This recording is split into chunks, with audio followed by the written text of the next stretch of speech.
Et donc, on va perdre tout ce côté magique. On va aller sur le terre-à-terre, le terriblement ennuyeux. J'essaierai de ne pas être trop long pour compenser. Bien. Alors, chacun des présents sait bien que cet intitulé « Conclusion » correspond en réalité simplement à une nécessité qui est celle que nous impose la durée préétablie de ce colloque. Je ne ferai pas recours à la formule qui a longtemps clarifié les choses concernant la conclusion, celle de Flaubert,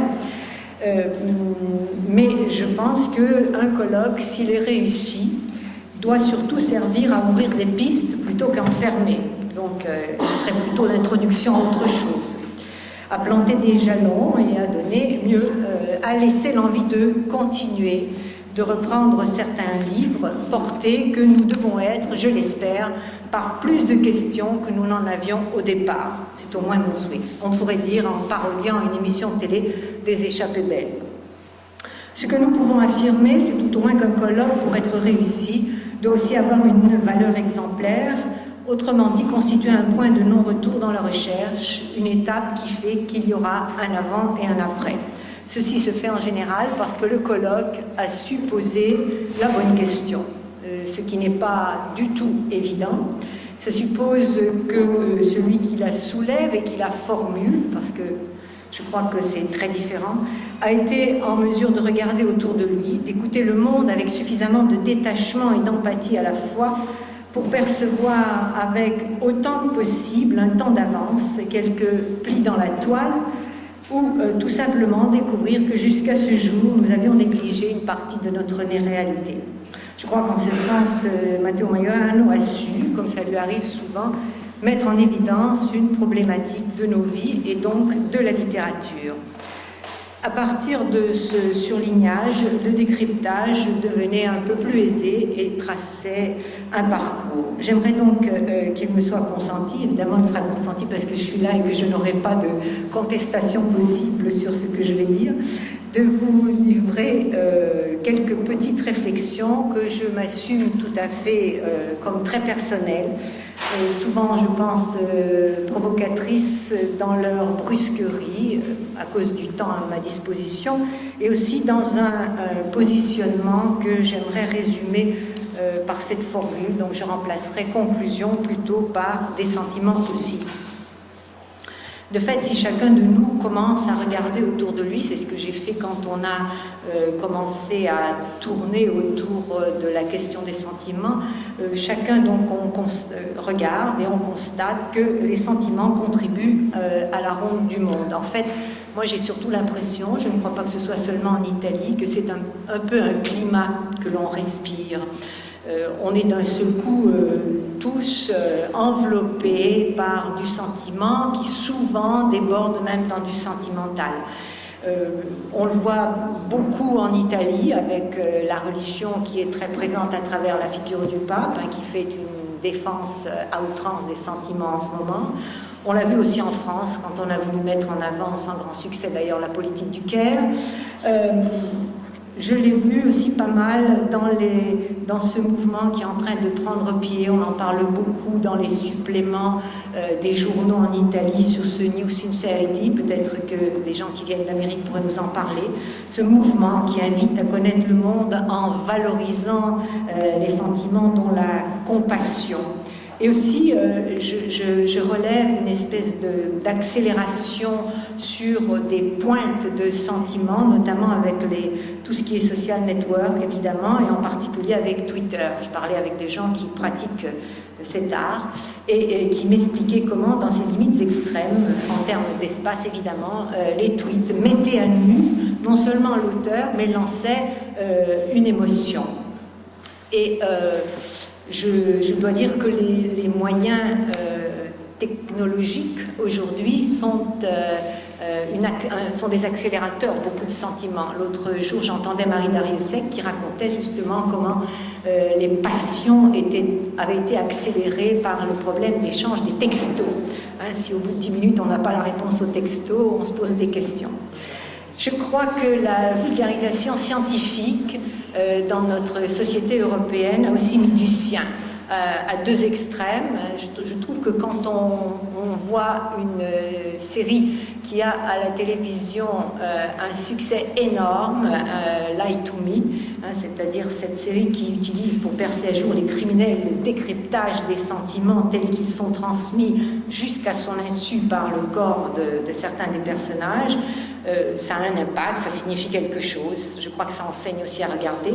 Et d'autre part, un phénomène très italien, mais je crois que ça existe aussi en France, où on a des philosophes de renom, des psychologues de renom, des ethnologues, des anthropologues, de tout ce que vous voulez, qui vont multiplier les rencontres, les colloques, les assises, les émissions de télé, les livres, et qui vont nous enseigner comment suivre nos sentiments, et fournissant évidemment un cautionnement qui n'est pas du tout négligeable dans une société comme la société italienne en particulier, qui vit à l'heure de la télévision depuis je crois le deuxième geste le matin après le café jusqu'au moment où il se couche.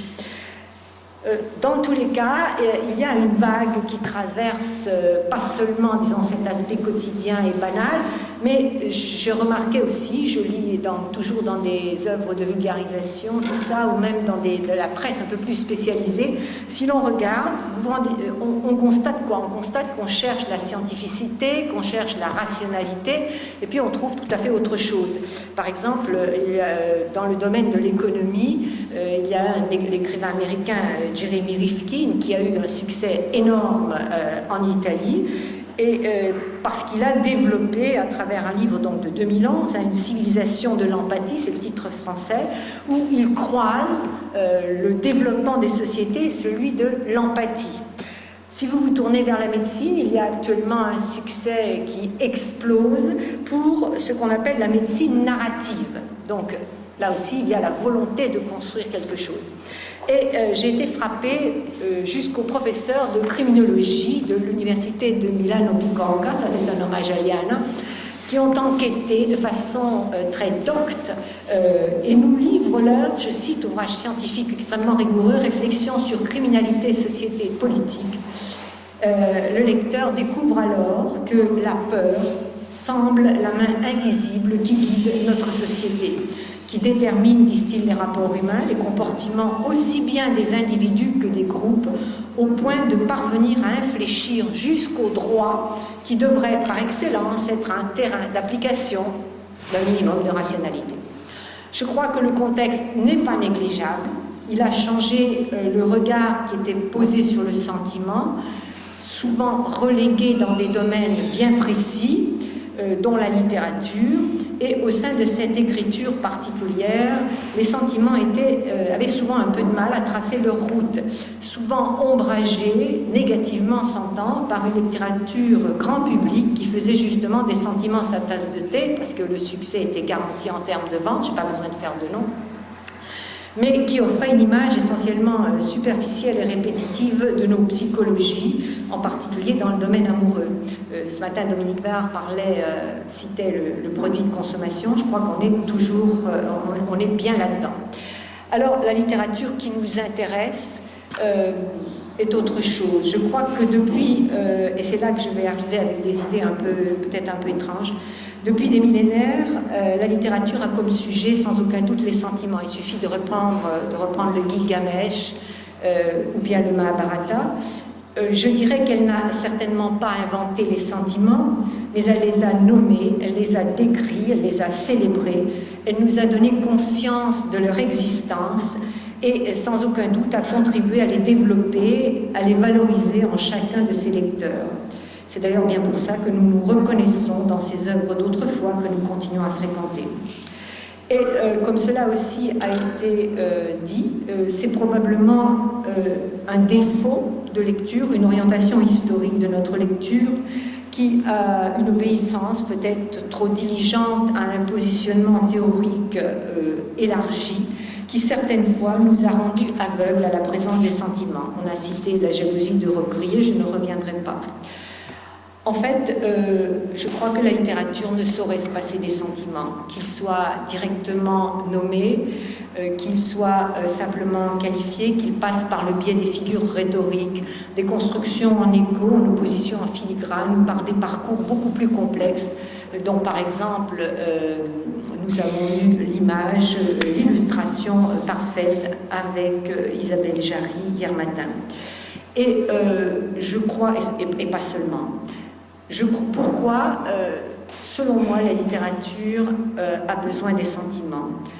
Je tendrais à considérer que l'on peut envisager comme acquis que le phénomène que nous appelons la littérature est en fait l'institutionnalisation de la réponse que certains, plus curieux peut-être que d'autres, donnent pour nous tous à ce besoin qui est le nôtre de nous raconter des histoires, pour nous expliquer nos vies et pas seulement.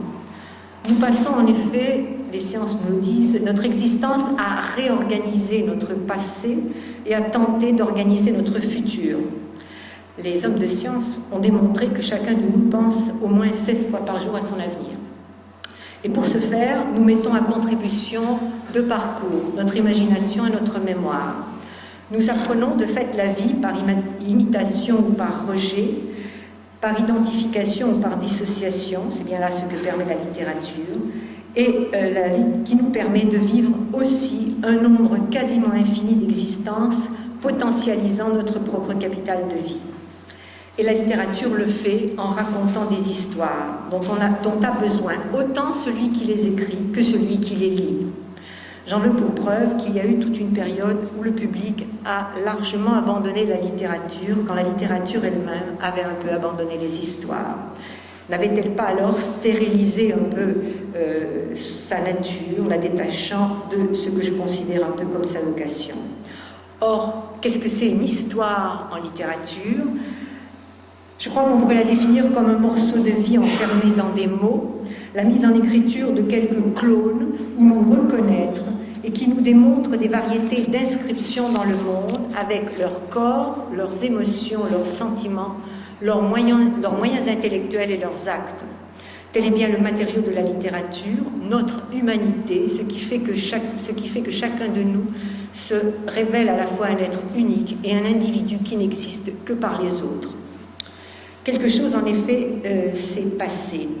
La littérature a comme caractéristique essentielle d'être, souvent malgré nous, en dehors de nous, à l'écoute de notre être, sans que nous lui accordions toujours le crédit qu'elle mérite.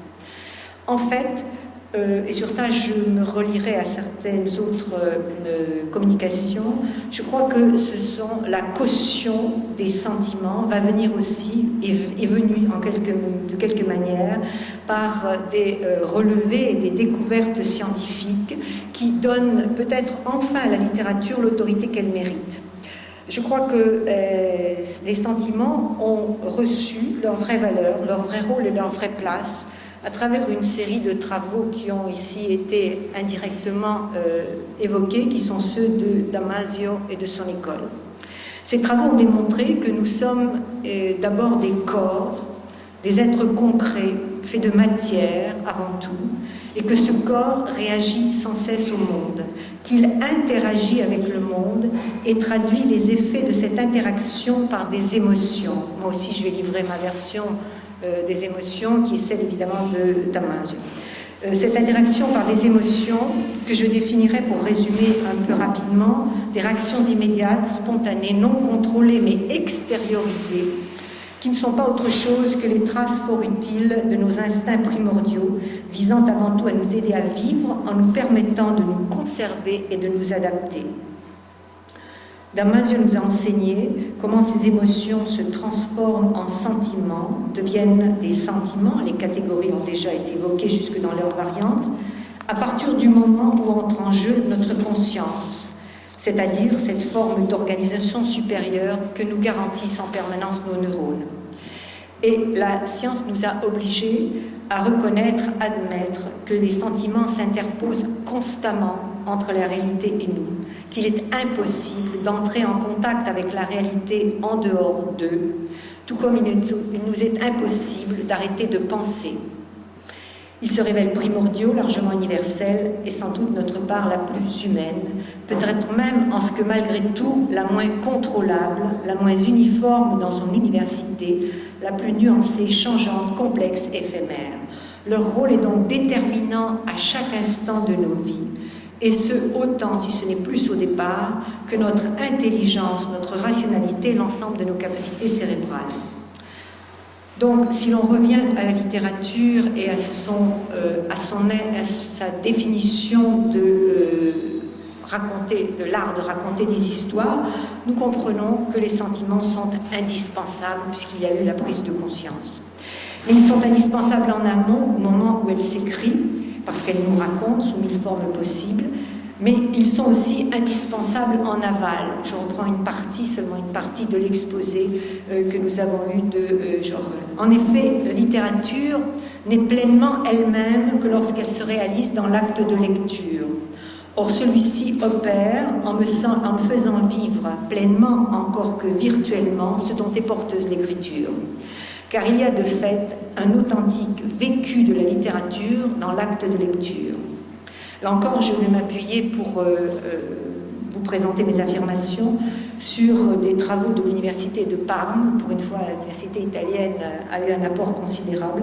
Je me réfère aux travaux de Rizzolatti et de Gallese, qui nous ont enseigné que la littérature est un processus neurophysique qui se réalise à travers l'activation de ces fameux neurones miroirs qui permettent à celui qui lit de se mettre dans les conditions de vivre jusque dans son corps, mais avec une inhibition de réalisation, le contenu qui a été décrypté, c'est-à-dire ce qui est raconté dans les œuvres.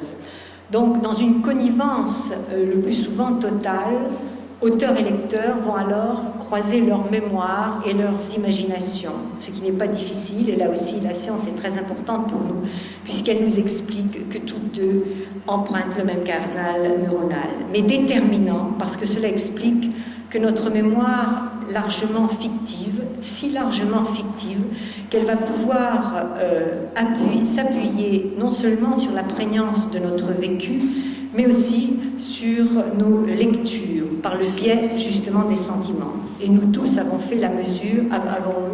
la mesure de combien les lectures élargissent de manière définitive et incontournable notre album de famille, de manière aussi paradoxale qu'irréversible, accueillant quasiment au même titre un personnage historique, un héros qui a traversé les millénaires, Antigone, Marcel de la Recherche, un autre plus proche, ou encore notre voisin de palier, allant jusqu'à modifier, incurver jusqu'au modèle imposé par la société, la famille, la religion, la politique, même lorsque ces identifications ne sont pas pathologiques. Soulignons au passage combien cette prise d'acte des fonctionnements de notre mémoire et de notre imagination sont libératoires pour nous qui lisons la littérature, car il nous libère de certaines questions qui se révèlent toutes relatives, celle bien évidemment de la vérité et celle de la scission entre réalité et fiction. Je n'ai pas le temps bien sûr de m'attarder. L'écriture met à la disposition de la littérature ses moyens propres, qui servent particulièrement bien les sentiments. Au-delà des conditionnements internes les mieux connus, de la lenteur à la sélectivité dans les enchaînements et donc dans la focalisation et sa force prégnante, l'écriture a pour elle le caractère singulier de sa réception. Elle donne en effet un pouvoir considérable au lecteur. L'écriture est en effet un procédé artistique qui n'impose pas le texte. L'impact de la littérature est plus insidieux. Elle se propose comme une expérience apparemment beaucoup plus programmée, parce que les mots sont cela, mais aussi plus intime et plus libre dans cette intimité, car le lecteur investit les mots avec son imaginaire, sa mémoire, le bagage qu'il s'est constitué, la langue qu'il s'est retaillée dans sa propre langue. Cet écho personnalisé constitue une médiation plus douce pour un vécu plus profond. Et les sentiments en littérature deviennent essentiels, vu notre manière de fonctionner, pour transformer l'écriture en vécu, pour donner de l'épaisseur à ce vécu, pour en faire une véritable vie par procuration. À la différence, par exemple, de la photo, du film ou des expositions, qui sont d'une utilisation évidemment plus difficilement personnalisable, le lecteur peut choisir de continuer, de suspendre et de reprendre. Et pensons à ce que cette possibilité permet pour certains textes retenus difficiles ou bouleversants, car le domaine de la compétence de la littérature reste celui du tout. Tout ce qui est dit, tout ce qui est pensé, tout ce qui est vécu, tout ce qui est imaginé par un homme, même un seul homme, relève du patrimoine de tous. La littérature a, je crois, le droit, et je dirais même le devoir, de nous faire vivre, si nous le souhaitons, jusqu'aux sentiments qui sont, ou que nous souhaitons, les plus éloignés de nous. Ces sentiments noirs, troubles, confus, peu confessables, mais qui sont humains. Et donc, en tant que tels, justement, il nous faut reconnaître l'existence. Et la littérature le pourra, justement parce que nous sommes dans la fiction, alibi essentiel et constructif par excellence. Par la littérature, nous avons appris qu'il n'y a pas de bons ou de mauvais sentiments, de sentiments positifs ou négatifs, mais simplement que l'humanité est animée par des sentiments, qu'il convient de envisager dans un cadre d'une extrême relativité. À la littérature revient de manière primordiale et privilégiée de chercher à dire ces sentiments que nous ne comprenons pas. La matière noire qui se transforme en énergie noire dans l'univers et dont nous ignorons tout, si ce n'est qu'elle existe aussi dans la littérature. C'est son domaine. C'est par là que la littérature peut nous enrichir. À partir de cette quête, elle va s'ouvrir à des parcours nouveaux, rebrassant les sentiments, les nuançant, les démultipliant, les accumulant. Nous en avons vu des tas d'exemples au cours de ces journées. On pourrait en ajouter des tas, de l'inceste avec Angot, la vieillesse avec Adam, une certaine homosexualité avec Riboulet, la maladie, Jeanne Benhammer. Elle va reprendre encore une fois les 1000 apparents ressassements du discours amoureux avec encore une autre approche qui n'enlèvera rien au mystère mais qui nous aidera à démonter les étranges mécanismes qui se mettent en acte lorsque, par exemple, nous tombons amoureux. Je crois que quand un Lionel Duroy s'autorise à écrire Vertige, il se passe effectivement quelque chose pour lui et pour nous. Je crois qu'à travers la transposition très marquée sentimentalement dans le sens noble de son expérience personnelle, il fait sainement vivre ou revivre, ou il évite de vivre, la construction fantasmée qui s'élabore alors sur la personne aimée jusqu'à la fin du malentendu. Portée par les sentiments, la littérature va se livrer à des creusements audacieux, douloureux, mais indispensables, je dirais même extrêmes. Citons par exemple l'effroyable énigme qui gît dans la phrase du « j'ai tué dans un contexte de guerre ». Autorisé par un Jean Hatzfeld, porté par son vécu de la guerre du Rwanda, qui ouvre délibérément et nettement les portes de cet enfer, même s'il doit s'arrêter au bord dans son évocation de la figure du bourreau. Continué par un Little qui a besoin de faire recours à la folie, à la monstruosité d'un personnage pour oser nous entraîner dans l'insoutenable univers nazi. Sans oublier un Millet qui procède à une analyse méticuleuse, pointue des sentiments de celui qui tue, s'approchant toujours plus près de ce point de non-retour, jusqu'au vertige, le sien et le nôtre, qui s'affiche dans la totale amoralité du geste, pour finir sur un tout dernier texte, voire du pays, Delphine Coulin.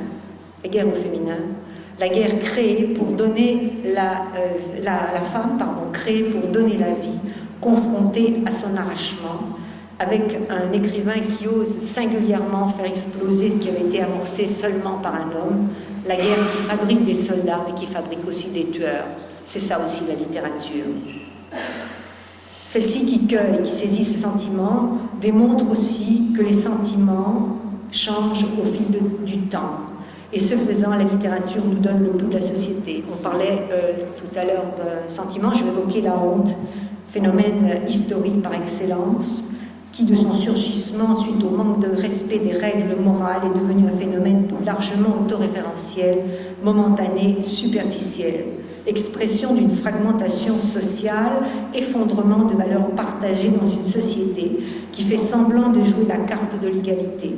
C'est ainsi que désormais on fait des romans pour dire qu'on peut avoir honte d'être pauvre. J'arrive à la fin. La littérature est un cheminement, jamais immobile.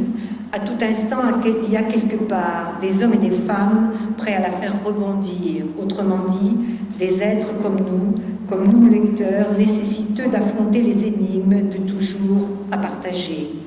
Car mettre dans des mots, installés dans le suivi d'une phrase, dérouler dans une histoire, bref, raconter, c'est tout autre chose que vivre des faits. Je crois que la littérature est une forme d'aboutissement d'un vécu. J'ajouterai que la littérature des sentiments, est une forme nécessaire d'aboutissement du vécu. Bien sûr, il ne s'agit pas non plus de laisser cours à un débordement, ne voyant plus des sentiments partout. Récemment, un de ces méga congrès dont j'ai parlé, une psychologue extrêmement célèbre et qualifiée disait « Je suis la force de mes sentiments ». Je crois que l'écho en chaque lecteur de littérature française est immédiat. Certes, comme cela arrive souvent, l'excès prend le pas pour tenter de redonner du terrain à une notion qui a été improprement marginalisée, voire dévaluée. Et je crois aussi qu'il est bon que nous apprenions à tirer parti de toutes les possibilités d'approche du monde. Ne refaisons pas, à l'inverse, l'erreur de Descartes. Montrons que nous avons compris quelque chose à nos vies en multipliant les formes de connaissance entre les sciences dures et les sciences molles. Et je crois que chacun de vous, me semble-t-il, y a contribué, chacun à sa manière, en analysant le processus. Et je ne doute pas que s'est ouvert un nouvel espace de réflexion. Soyez-en donc tous remerciés au nom du GREC, au nom de notre département et de notre université, qui a été honoré par votre présence et par votre apport professionnel et personnel. J'y tiens tout particulièrement. La recherche est pour moi une aventure humaine. Et d'ailleurs, à propos des sentiments, il serait particulièrement malvenu de ne pas vouloir en tenir compte et de vous dire évidemment tout le bonheur que nous avons eu à vous accueillir ici. C'était presque trop court pour avoir le temps de vous rencontrer, chacun de vous dans sa spécificité. Qu'il me soit permis de remercier Matteo Majorano de manière spéciale pour cette idée qui nous a valu encore une fois de voir notre projet reconnu d'intérêt national, le seul dans le secteur du français pour cette année-là. Et bien sûr, merci au groupe de Rome et au groupe de Gênes qui nous ont accompagnés pendant de très nombreuses années et encore dans ce projet et qui ont tenu à être ici avec nous. Merci à tous les membres du GREC qui se sont prodigués, chacun à sa manière, depuis longtemps, depuis nos doctorants, depuis nos chercheurs, Valérie Gramigna, et je me permettrai une reconnaissance personnelle à elle deux, et je crois à Marinella Termite qui a tenu depuis le début les contacts avec chacun des participants, et eux tous, vraiment, nous ont permis, et m'ont permis, sincèrement, pour tant d'aspects, de pouvoir, au fil de ces journées, me consacrer pleinement à la partie scientifique. Soyez-en donc remerciés. Merci.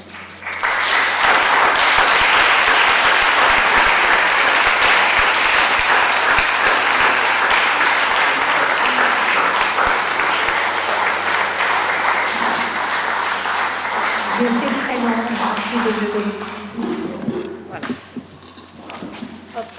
À mon tour, je voudrais dire un tout petit mot, très rapide, pour remercier particulièrement chaleureusement Marie-Thérèse Jacquet qui vient de faire une conclusion tout à fait admirable à ce colloque qui était plus qu'une conclusion, une sorte de manifeste à la fois en faveur de la littérature et de sa profonde dimension humaine. C'est vrai que la littérature a besoin des sentiments, et que les sentiments, tu l'as magnifiquement montré, a besoin de la littérature. Je voudrais remercier également Matteo Majorano, sans qui toutes ces rencontres que nous avons depuis 2 ans maintenant, chaque 2 ans, pardon, depuis longtemps, n'auraient pas lieu. Et autour d'eux, effectivement, tous les membres du GREC qui nous ont accueillis avec une telle présence et une telle chaleur. Je crois que c'est vraiment absolument délicieux d'être ici à Paris, à la fois réfléchir, être bien, être ensemble. Cette dimension humaine, non seulement tu en as parlé, mais en plus vous réussissez tous les deux à l'incarner magnifiquement. Je crois qu'au nom de tous, c'est important que nous soyons là pour vous en remercier profondément. Merci à toi.